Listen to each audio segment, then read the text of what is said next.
Time magazine's Man of the Year is Facebook founder, 26-year-old billionaire Mark Zuckerberg.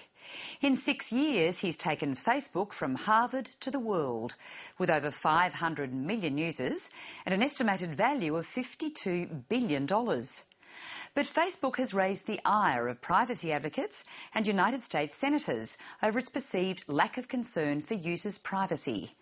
The European Union wants consumers to have more control over their information, including the right to delete personal data permanently from cyberspace. Thea de Chaos reports.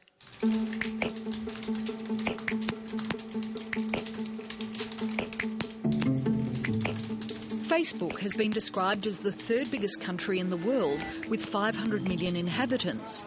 3 months ago, it lost one of them.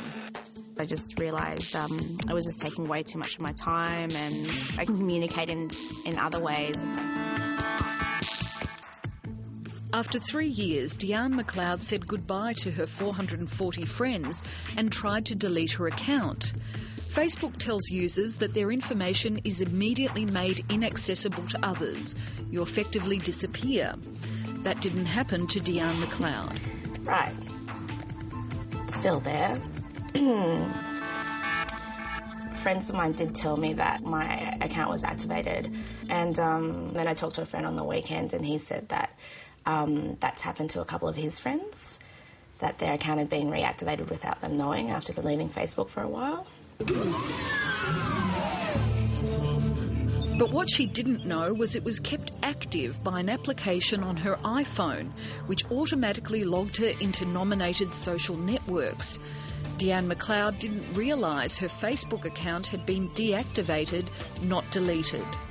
When you join Facebook, basically, you know, obviously they always have a lot of terms and conditions, but whoever reads those the fine print, really.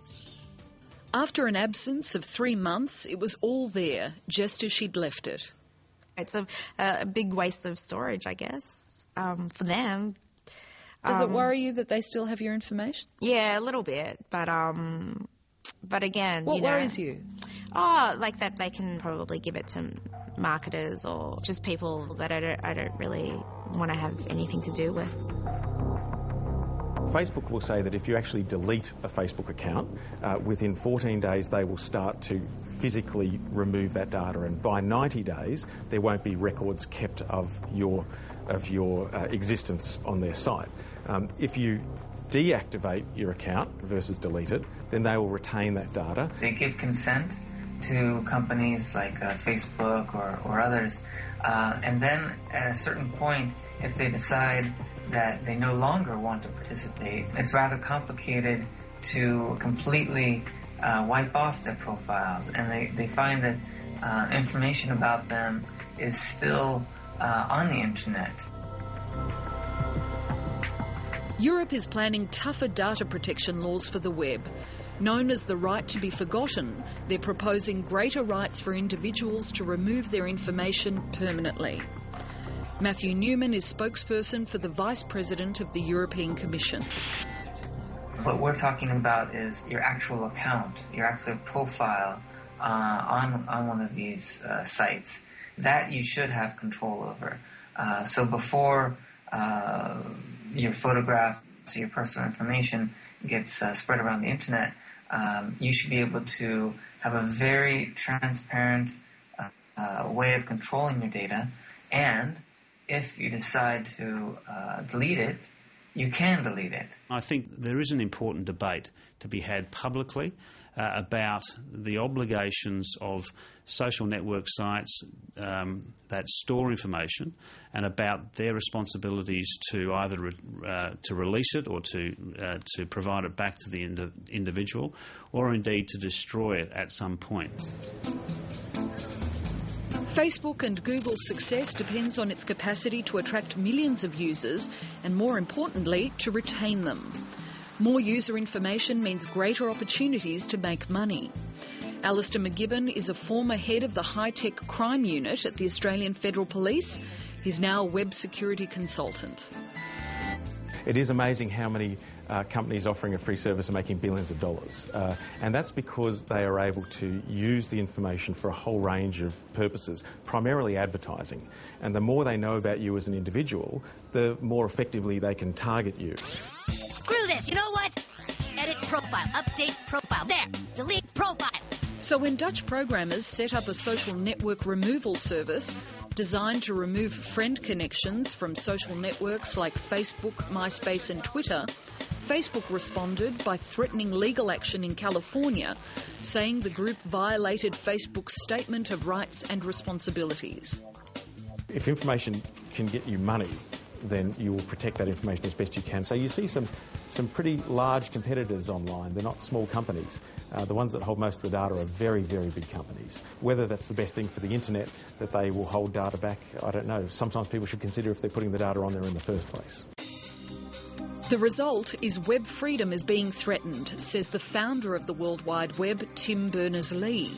He says its most successful inhabitants, like large social networking sites, are walling off information, and the web is being broken into fragmented islands to such an extent that we could lose the freedom to connect with whichever websites we want.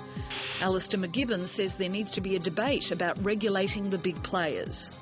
That's a question, I think, for the future on whether or not we would allow you to own sort of every aspect of the web, you know, from the end user, how they're using their maps, through to, you know, scanning their emails and targeting them with specific advertising, right through to targeting them with specific advertising of a company that you also own. So you can start making money every step of the way.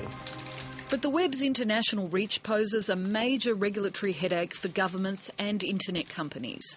The solution is that we've got to do the hard thing, and that is governments need to get together and start working on international treaties and agreements on the equivalent of an international law of the sea for data. As a result of technological change and the way in which people behave, we need to have a debate about the extent to which we have proper protection for people's privacy in this country.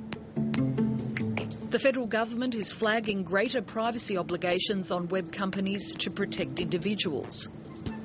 I do believe that there needs to be greater obligations upon social websites and other organisations that seek to store other people's information. As Diane McLeod found, it was harder to leave Facebook than join.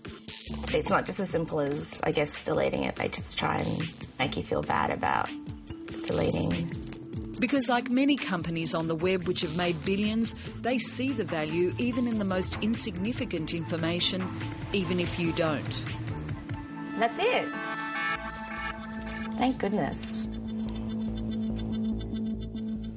And both Facebook and Google were approached for interviews but declined. Thea de Chaos with that report.